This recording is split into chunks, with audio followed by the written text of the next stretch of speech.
Welcome to the Convocation Unscripted, where religion, culture, and politics intersect in real time. I'm one of your hosts for this episode, Jemar Tisby, joined, as always, by Diana Butler Bass Hey, Jemar. and Kristin Du Mez. Hey, Jemar, lovely to see you.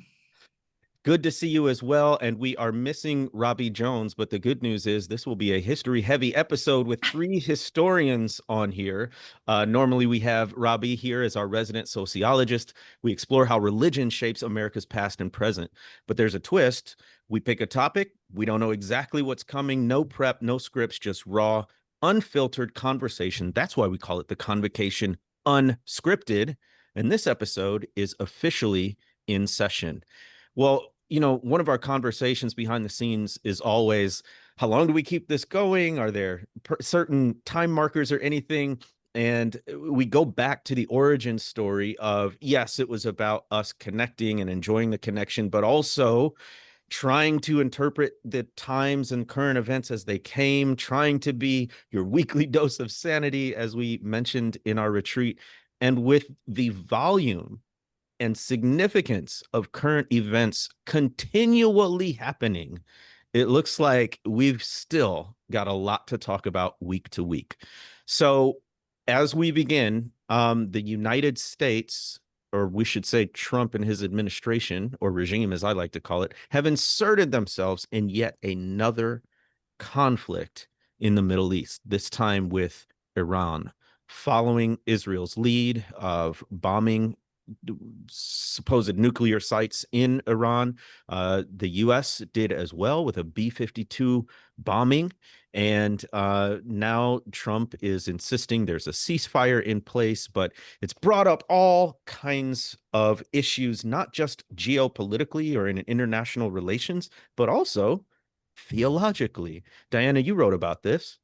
Yeah, so did you, Jemar. I think our two pieces on Substack published within an hour of each. Great minds. That's right. And both of them got picked up by the wonderful historian Ruth Ben-Ghiat in her fabulous newsletter on authoritarianism, because we both made the same point that theology matters to this. And I was really struck in some ways by my own reaction. As soon as I heard the news, there was some part of me that went back to teenage Diana, thinking about the end times, and I wish we'd all been ready, and how we would sit around our dorms at night at the evangelical college I attended and read the signs of the times. And since I was in college in the mid to late 70s, much of the discussion about the signs of the times involved oil fields and Israel and Iran. So there he was, bombing Iran, and Diana's hearing the strains of Larry Norman singing "I Wish We'd All Been Ready" and thinking about prophecy. And that just reminded me how profoundly entwined this administration is with what I want to call a framework of dispensationalism, because I think that it's not 40 years ago. And so the kinds of ways we're seeing Trump, evangelical, MAGA people talk about the end times is somewhat different than then. Still, the framework is there. This idea that time and history is divided into periods of these covenants that God makes with human beings, and that however you argue about things like the rapture and whether the great judgment will take place before or after the Battle of Armageddon, I mean, it's just all kinds of details you could get into. Despite those details, all those evangelicals, the ones who believe in the Seven Mountains Mandate, and probably a good number of them that are in even the theonomy and theonomist and reconstruction camps, believe that in some way we're in the final covenant with God. And that the end times are in some way, shape, or form upon us, and that it is their job to bring society into conformity with what they think are the biblical expectations for the church, so that these end times can be wrapped up. So, and that eventually Jesus will return and the kingdom of God will be known in its fullness here on earth.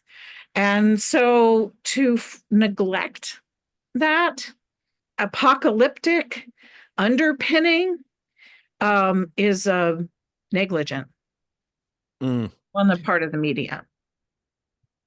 Just real quick, and I want to get to Kristin. A journalist was asking me, so do you think religion is part of this story? And I just said to him, religion is always part of the story.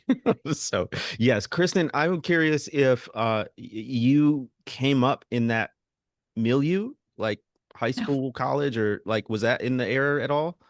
Totally not. Oh, Right. okay. Not premillennial, not postmillennial. We were all millennialists. Like we didn't even talk about that stuff. Like a whole different thing. Not my tradition, not my people at all. And so I actually learned about dispensationalism through this little book, Fundamentalism in American Culture, which I just happen to have on my desk right now. Shout out to my, Diana and I, we both had George Marsden as our advisor. And this probably looks familiar, right? These are the kinds of charts that you were kind of alluding to, the complexity here, right? So like this was all new to me. So I get it, right? If you're not from inside those spaces, it is like a foreign language. Uh, However, as these teachings have evolved, they have taken root. And so some people have this like all the particularities and they could, rattle off, pre-trib or post-trib, premillennial, like all the things.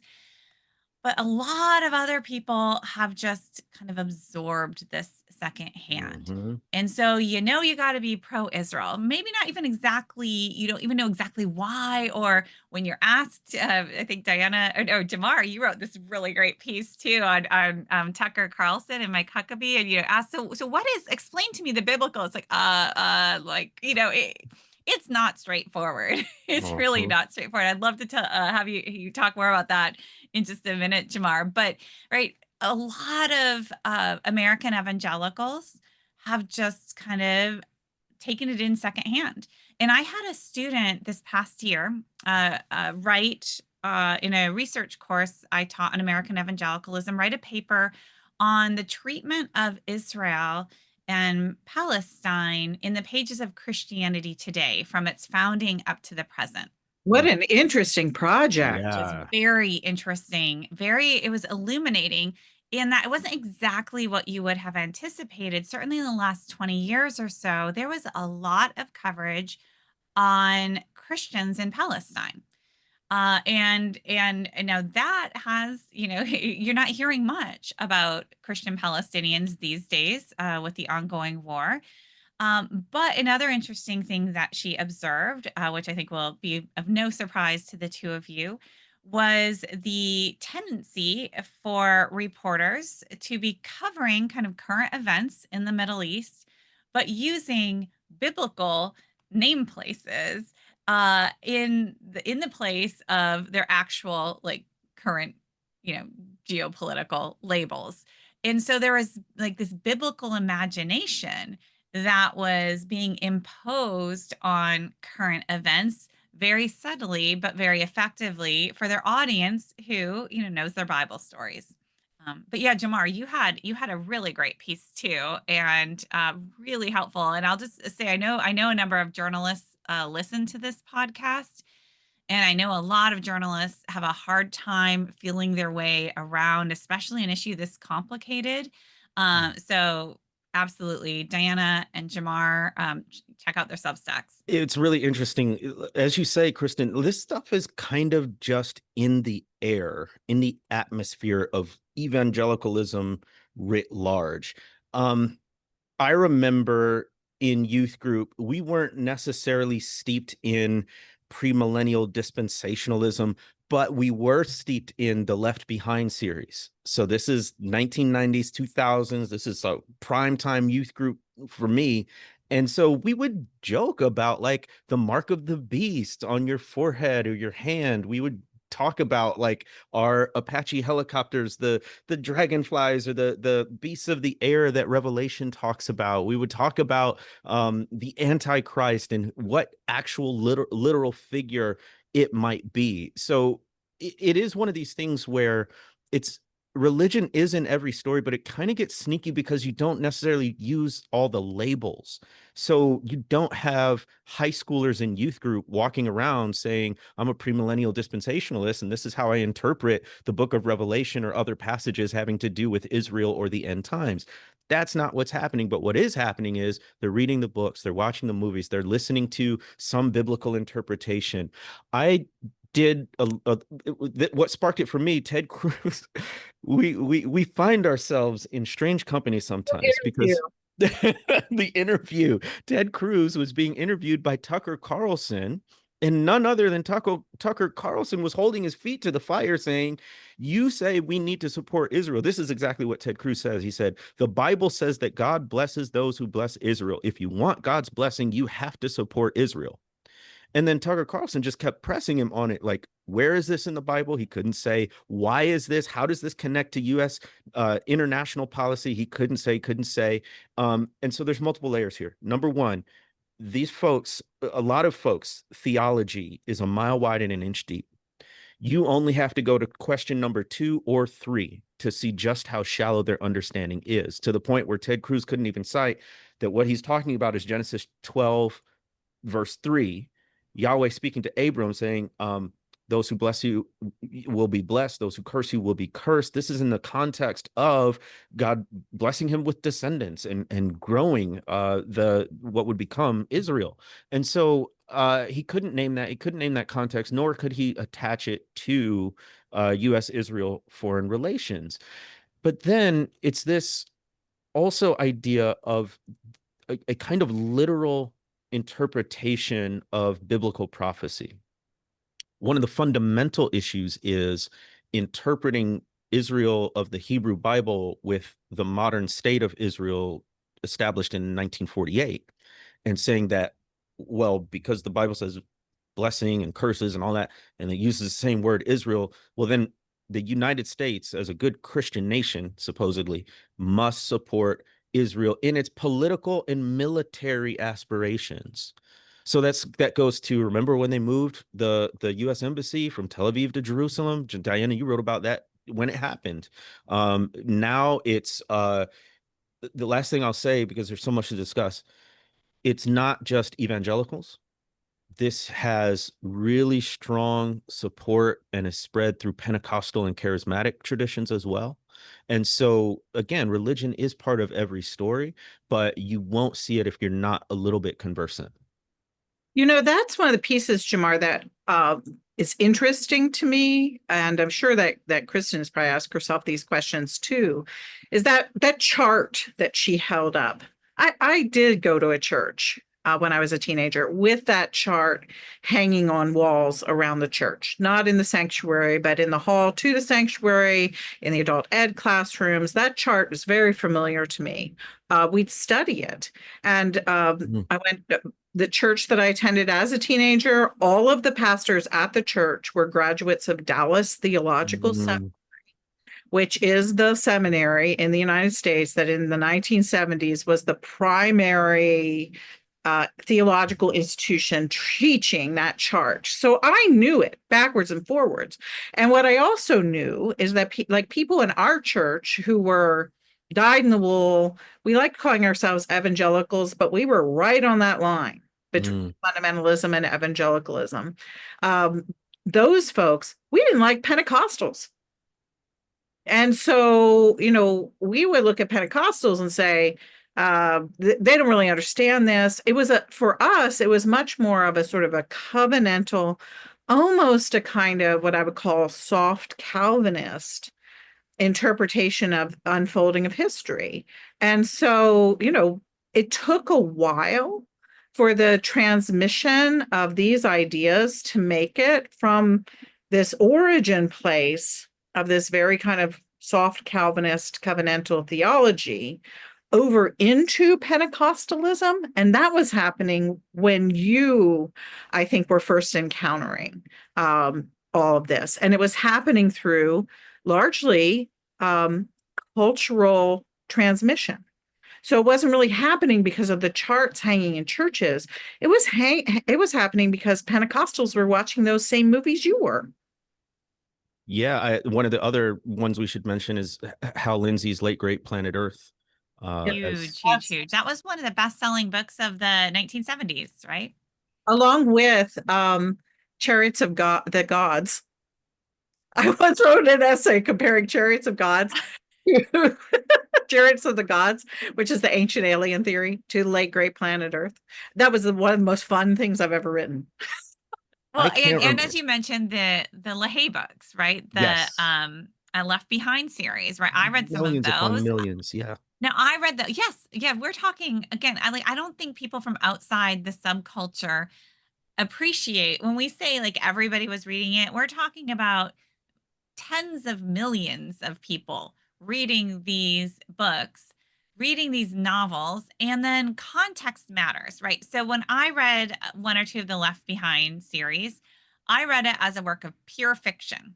Hmm. And coming from a religious space where I knew that was not us, right? We did not have the posters hanging on our hallways in our church, not at all. So I read it as a work of fiction. That is not how it was read by probably the majority of readers, right? Who are reading this for spiritual insight, often reading it as part of their youth group, right? So you're receiving it as God's word, God's truth, God's guidance.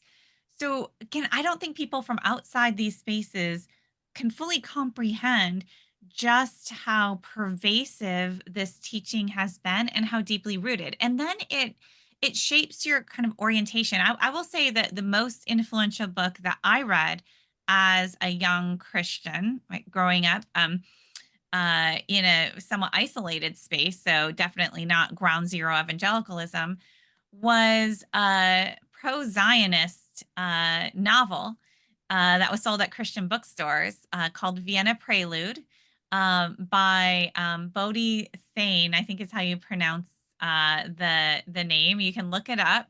And that was very popular. So in the kind of Christian romance genre, it was about a violinist, a Jewish violinist, and the Zionist messages in there. That looking back, I can see very much shaped my understanding of history, of the relationship between Christianity and Judaism and the state of Israel.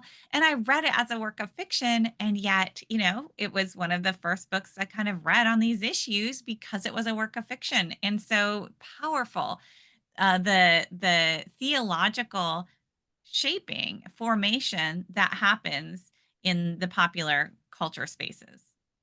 Yeah. We'll Thinking about in terms of the Zionist piece was Corrie ten Boom's book, Yes. Voting Place. And that's because I was just in Amsterdam and got on an elevator and there was a guy who I absolutely know was an evangelical pastor and his wife. I mean, I can just spot folks. And I knew it as soon as I saw them, but then I looked down and they were carrying a bag that had come from the bookstore at the Corrie ten Boom site. And that got me into thinking about all of that. That was also a multi-million copy bestseller at the same time that Hal Lindsey's Late Great Planet Earth was a bestseller. So it was a kind of a double dose that the baby boomers who were teenagers in the 70s got of raw dispensationalism plus Christian Zionism through Corrie ten Boom. And that just created this very explosive, I think, political pro-Israel movement that Pentecostals and other groups of Protestants who move into MAGA will all eventually embrace. So quick shout out before I turn it over to you, Jemar, on Corrie ten Boom, The Hiding Place. I was just editing my chapter where I discussed that in my next book, Live, Laugh, Love. And all I will tell you all is that all is not as it appears when it comes to Corrie ten Boom and her role in Christian publishing. There is more to that story, and it is fascinating. And so, in a little over a year, you can read what I have to say on that. Wow. Excited. Oh, such a good teaser. So y'all will appreciate this as historians, and you know some of the story here.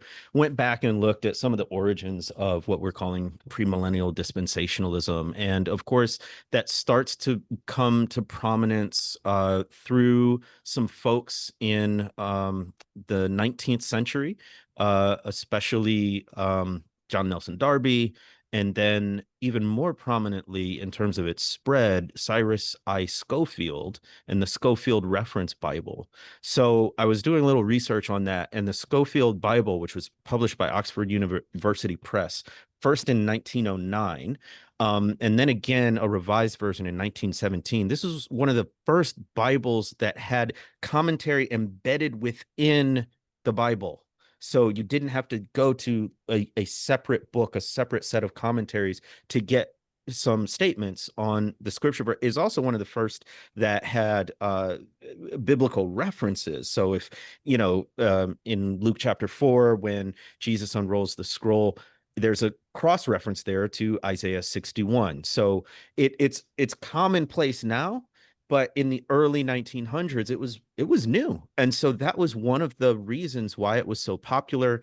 I think I read that to date 80 million copies of the Scofield Bible had been distributed over its lifetime. So again, this is how widespread and prevalent it is, and the appeal was precisely because of these interpretations. So I geeked out, went to the Internet Archive, looked up the actual Scofield Bible 1917 version, and read some of the footnotes. So one of them is for Revelation chapter 20, and I saw an angel come down from heaven having the key of the bottomless pit and a great chain in his hand, and he laid hold on the dragon, that old serpent, which is the devil and Satan, and bound him for 1,000 years.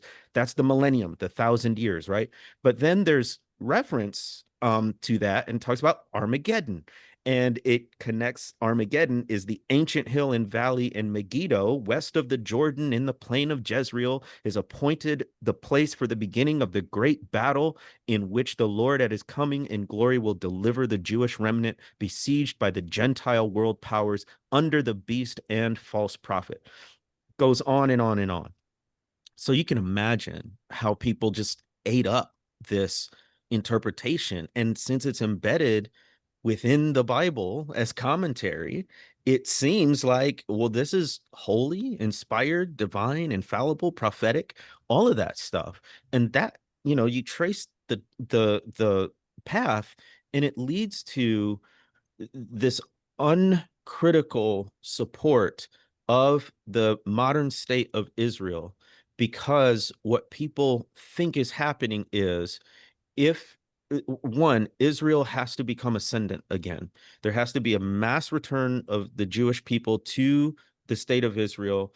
It has to become, they have to rebuild the temple. It has to become a prominent geopolitical power again. And that will herald the return of Jesus and the final judgment. And so Christians who believe this line of thinking think that by supporting Israel, they are hastening the day of Christ, Right. which for Christians is like the best thing ever, although it's a fearful and terrifying day, as the Bible puts it as well. So, I mean, that's how it leads to concrete, real world geopolitical manifestations. It is connected to religion writ large, Christianity, and this particular tradition of dispensationalism. And it's really important to underscore what you just said, Jemar, because support for the Jews is not because it's a good thing for Christians and Jews to have interreligious relations and understand one another's worldviews and theologies and cooperate together on making world peace. That's not it at all. It's instrumentalism. That is, there's two reasons why the people in this worldview support what they think are supporting the Jews, which is, they're really just supporting the government of Israel, as it were. But one is because they want a blessing. It's like, that's not why I feed hungry people because I want to go to heaven. I feed hungry people because hungry people are hungry, and it's a good thing to do. And so, but so that's the first thing. It's an instrument towards a Christian end. And then the second thing is this idea that if the Jews are returned to their uh, native homeland, as it were, and the temple is rebuilt and all these things happen, then Jesus is going to come again. So, I mean, what does that care about the Jews? All it cares about is that they go back to a place that was meant that's talked about in the Bible, and that they all convert to Christianity, and that's going to bring Jesus back so that evangelicals all get to be raptured and don't have to the tribulation. And it's like, that's not very nice. I mean, I think there's a sort of a fundamental anti-Semitism at the base of both Christian Zionism and dispensationalism, because it's just simply using the Hebrew people, the biblical Jews, as a means towards a Christian end. And there's really no interreligious dialogue that's going to put up with that for about 5 minutes. Yeah, this is something I know we spent a lot of time this week talking to various journalists, and this is something that I was describing as well, that it's very complicated if you're just like new to this. But the idea that Christian Zionism is not incompatible with anti-Semitism. And which isn't to say, and now unless you kind of go the direction that you're going, Diana, a case could be made that Christian Zionism, like it kind of by definition, right, it certainly is is instrumentalist and it has a place for Jews, a role to play, which is not necessarily respecting and kind of supporting on their own terms. But also, like in these spaces, as I'm watching, some of the interesting divides right now are inside the Christian right. There are those who are pro-Zionist and not overtly anti-Semitic, and there are those who are masks off now anti-Semitic, right? I'm talking about some of these right-wing spaces, Christian nationalist spaces, right? There's a division right now as the masks are coming off, and some people are like, whoa, that's not, wait, I'm not, anti-Jew on that level, like horrifyingly textbook anti-Semitism. And right, but they were part of a movement, unbeknownst to them, that is that. It's certainly that is a representative strand. So again, for those kind of coming from the outside, it's complicated. Christian Zionism can exist with anti-Semitism. Now, I also know some Zionists who I would not put in that category, who are very pro-Israel, pro-Jewish, pro all of these things. But it's not uniform, right? And there is a lot of struggle inside the right-wing spaces right now in figuring out, which is going to be kind of the dominant position. So as we're number one, I think this is an argument for all of us as people of faith to be very critical consumers of what we're hearing, whether from the pulpit or sort of pop culture Christianity, the books that are popular, the music that are the influencers that are popular. Everything has a history. The particular forms of dispensationalism we're talking about kind of go back to the middle of the 19th century. They're not like coming down from heaven like the 10 Commandments or anything. And so when you look back at that past, when you're a critical consumer of Christian culture and theology, then because I think a lot of people will get defensive and say, well, no, that's just the Bible. That's just what we believe. But peel back the layers a little bit, right? Let's use the brains God gave us and the ability to think and reason that God gave us and apply that to what we're believing. So that's kind of writ large, but also it's still happening where these harmful ideologies and theologies are impacting real world policy. And Diana, you mentioned that as all of this stuff is going on between the US and Israel and now Iran, there's still terrible human rights abuses being perpetrated at home in places like California. Yeah. Well, I think that as we end the discussion about premillennialism, I just want to throw two final little bits into the mix. And one is that this whole thing about Israel and Trump putting the embassy in Jerusalem and now bombing Iran has also inhibited any kind of moral discussion about Gaza. Mm-hmm. That's been one of the real world political results of all of this. And the other one is I am increasingly fascinated about the ties between dispensational premillennialism in its classical form and race. Mm. One of the things that really struck me this week when I was looking for an illustration of my newsletter, I went online to get an image of the Battle of Armageddon. Warrior Jesus returning at the Battle of Armageddon. I think that's what I Googled. And every single piece of artwork was of the whitest, meanest looking Jesus you have ever seen in your entire life, on a white horse surrounded by an army of white people all dressed in white. And then you look at the base where the army that's standing against God is, and their color is not terribly distinctive. They're all kind of standing in the shadows, or flames are kind of obscuring their racial features or whatever it is. And I went, man, I've never seen so many mean white Jesuses in my entire life. And so that's really got me asking that other question too, about how this has affected the policy implications around race over sort of the longer arc of American history. Yeah, as I'm sure we all know, is that John Nelson Darby's work became popular in the United States after the Civil War, and when people were thinking about all that had just happened with loss and suffering, and also the development of Jim Crow. So yeah, I mean, context is everything, right? So part of the dispensational beliefs are arising in times when people are trying to make sense of what's happening in the world. So in the United States, the Civil War remains the bloodiest war and with the highest casualties that the U.S. has ever been involved in. And it was in the wake of that that John Nelson Darby comes to the United States. He's Anglo-Irish. He comes to the United States. And it's in this context of what happened to our country. And in particular, what happened to the white man's country, right?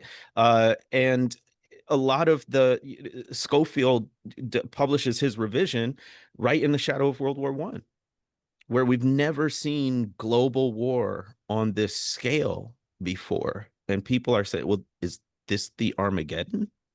Is this the sign of the end times? And so it very much has to do, and that's immediately leading into all of this anti-immigration policy in the 1920s, right? So yeah, it's all wrapped up in this idea of who's truly Christian, who's truly American.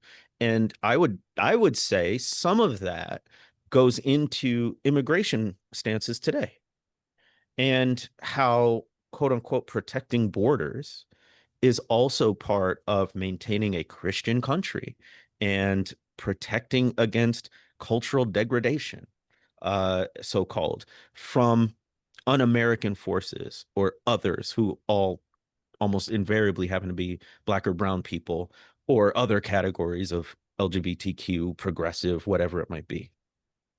So if I could jump in, sticking with the history here, since Robbie's not here, we can spend even more time. You're absolutely right, Jemar, and let's place this in its historical context. And one thing we haven't made clear is that dispensationalism becomes one of the primary strands of the movement that we call fundamentalism. Mm. Right? Dispensationalism, with kind of old school Presbyterianism for nice, rigid doctrine, and holiness Christianity with its emphasis on purity, right? Purity, purity. And these things become intertwined. And you're exactly right. Functioning around sexual purity, racial purity.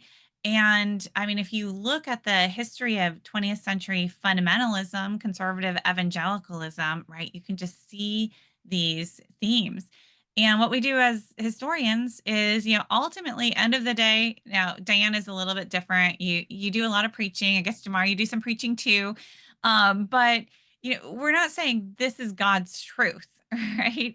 Or when we do, we want to try to, bracket that as I understand the scriptures, as I see. But what we can do powerfully as historians is show the development of what people perceive to be as biblical truth, right? Things changed over time. Schofield himself, I was just reading this great quote from him. Again, I'm working on the next book about in the late 19th century.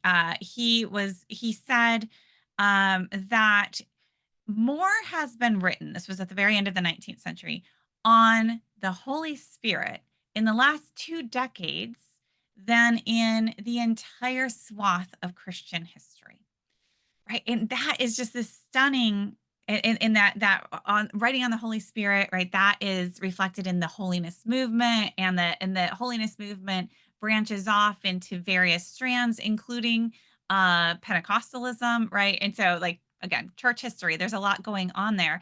But what's so critical there is change over time, right? How Christians came to perceive the work of God, how Christians came to perceive the act of the believer, the faithfulness, what it means to be a Christian actually changed dramatically in the second half of the 19th century, right? And yet, in any given moment, whatever any Christian perceives to be true is perceived to be capital T true and timeless true. And one thing that we historians do is say, actually, let me show you, right? End of the day, you can't say whether it's capital T true or not, but we can certainly say this was not timeless, and this is not the way Christians have interpreted the scriptures since the beginning of time, right? And there's power in that, because that raises questions. Why this interpretation, and why now? And what is it doing? It seems to me that white Jesus on the white horse with the white army makes just an extraordinary amount of sense with the coming of dispensationalism. And I was in a conversation this week with someone who was asking me a lot of questions about this because of the piece that I'd written, and I said, well, did you see the image that I put up with the white Jesus on the white horse? And person said, yeah, that ain't going to be a black or brown Jesus. And I said, nope, it sure isn't. And then my conversation partner said, if black or brown Jesus came like that, they'd deport him. There you have it. And there you have it. And that actually is the sort of the link, I think, between, this kind of story and these religious dimensions that find themselves in these other stories. And, I don't want to get into trying to figure out dispensationalism vis-a-vis what's going on with immigration policy right now. But I think we just need to keep it front and center, that what is going on right now, especially in Los Angeles, where they've decided to make a showcase of their massive deportations, that it is amoral in every possible way. And months and months ago, all of us, Robbie included, we talked about what's your red line? What happens if, if they cross over something that they absolutely shouldn't be doing? Well, every single hour they are crossing over every red line that has ever been set down about the way that we are supposed to treat one another, about the laws of this nation, and just humanity, period. I just read a story about a couple, I believe they're from Southern California, pretty sure. They're all running together now. But they're from Southern California. The husband is a Marine, ethnic background unknown. He looked like kind of a white guy born in Southern California in the story. His wife is Mexican. They've been married for a number of years, 5 years, I believe, and they have 2 kids. And she was in an ICE office working on her immigration papers because she has a green card. She is a green card holder and she's trying to get her citizenship. And the ICE officer separated them and came out of whatever room they were with him and gave her wedding ring to him and said, we're taking your wife away. And the son is 2 and the daughter is, I believe, 3 months and was still nursing. And the guy is a Marine. And he's going, wait a second. He did not say this is not what I voted for, but it was kind of a little bit clear in the story that he might have been a Trump voter. He said, Trump said all they're going to do is take away the criminals. I thought this is one of the ways you became a citizen, is by serving your country. And my wife, she supported my service. She supported everything that I've ever done, and we're a military family. And he was just I don't think he knows exactly where his wife is right now. The story did not indicate that he had yet seen her, although they do have a lawyer, and I think the lawyer may be aware of where she is and just didn't mention it in this story. And if you go online, you see inhumane stories like this every single hour on every social media site. Some of them might be invented to just sort of stir up the troops. I'm pretty careful about the ones that I repost, but the ones that are definitely real stories are absolutely horrifying. And we don't need any theological justification to say that this is not right. And they have crossed lines, red and every other color too. And so for me, I've been asking myself the question is, well, now what? Yeah, I agree, Diana. I am trying to embed the language that these are abductions. When you have people who are masked, who refuse to identify themselves, who have unmarked vehicles, literally snatching and grabbing people off the streets, taking them to an undisclosed location, refusing to identify any charges or anything like that, that's an abduction by any other name. And just because they say it's ICE, just because they say these, we have no proof.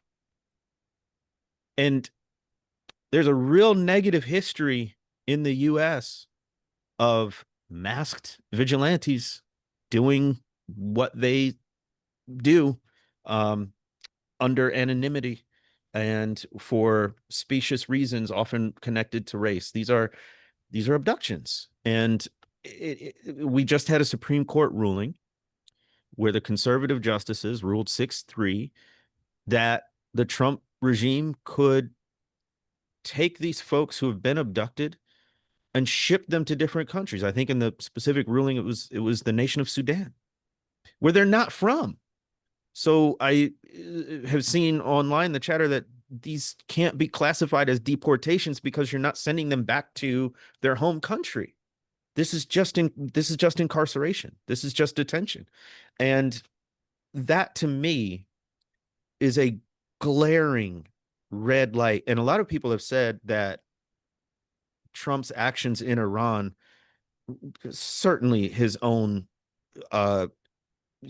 sort of vicissitudes as a narcissistic megalomaniac. I don't know how to describe him. But also because just the week prior, he'd had that dismal parade in Washington, D.C. that people made fun of. And there was this massive turnout for the No Kings protests. And so a way of deflecting attention from terrible domestic policy and the blowback and the backlash from that as well.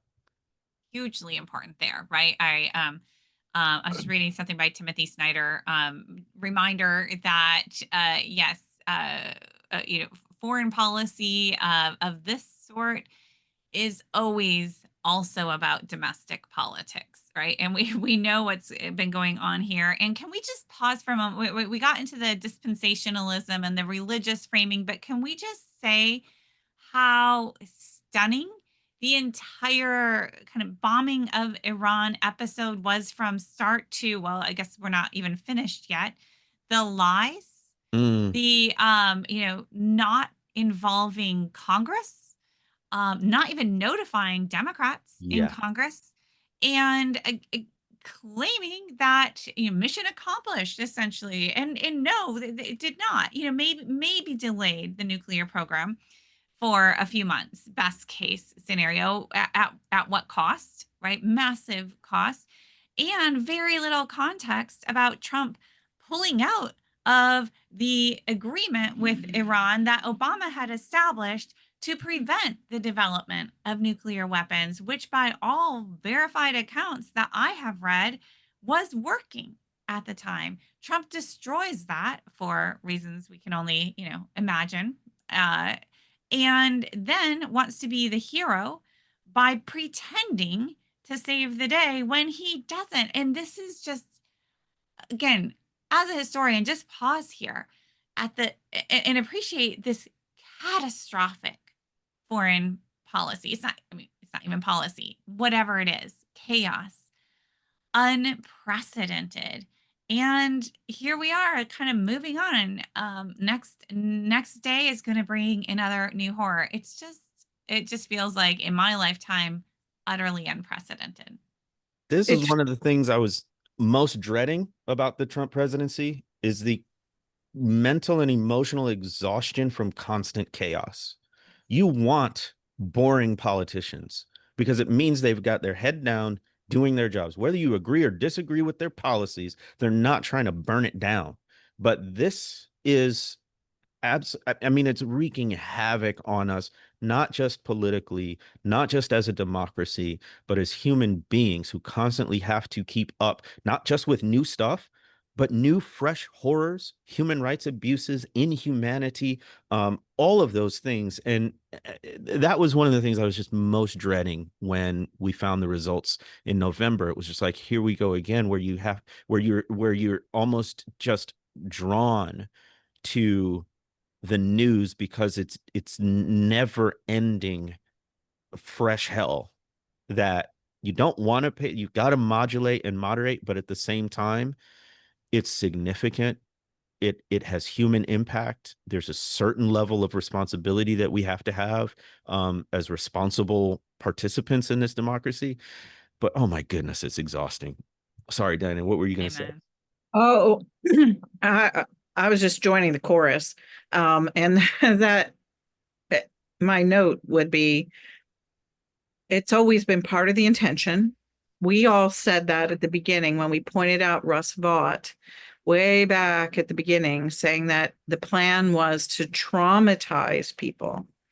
And that has been our journey in these last months, is this sea of trauma in which every single day, maybe even every single hour, they create new moral injury to all of us. And that's what we're experiencing. We're experiencing moral injury on a massive scale. And that's going to be very difficult to get out of. And it's doing things to us that we don't even begin to know. And I think one of the ways that I try to, it's helpful for me to remember that these are their intentions, to hurt us, to wound us, to injure us, so that we can't have a decent moral response, so that we'll actually be transformed into moral people that we aren't, amoral or immoral or uncaring people.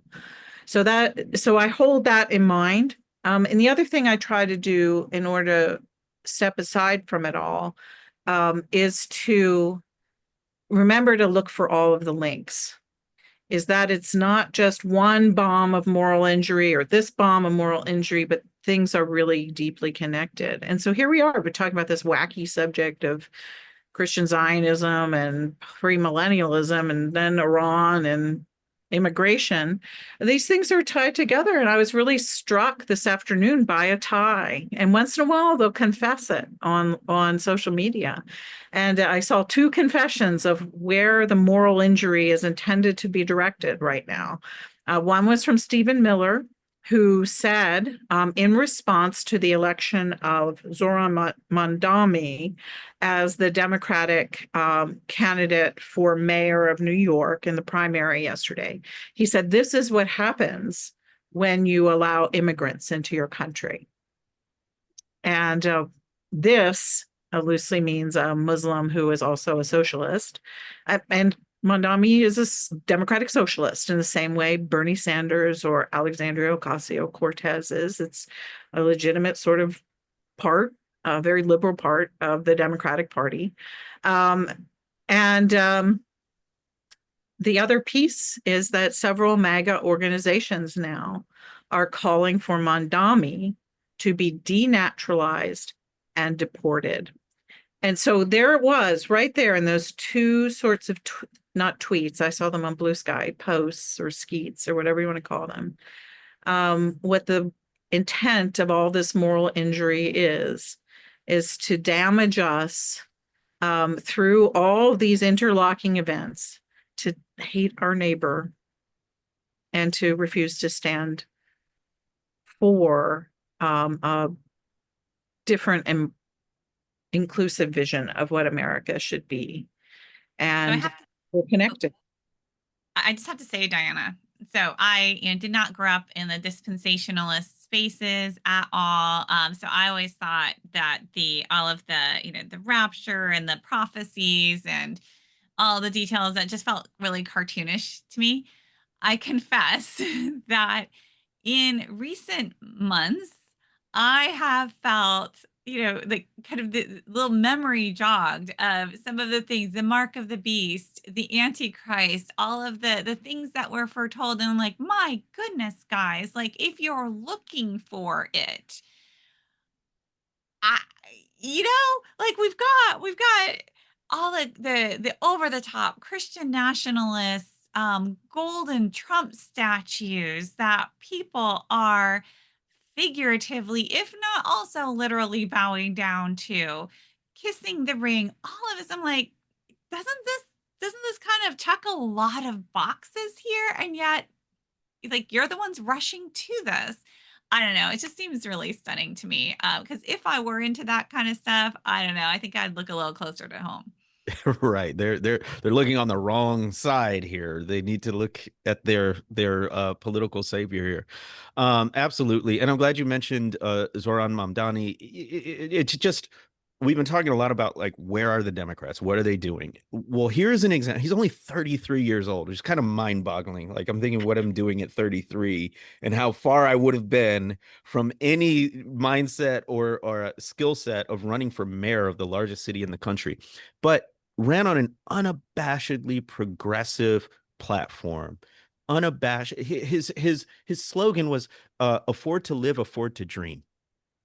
So it's a different version of an economic populism, if you will, than Trump and MAGA. But it was just, all he did was touch on the real pain points of sky high rents in New York City.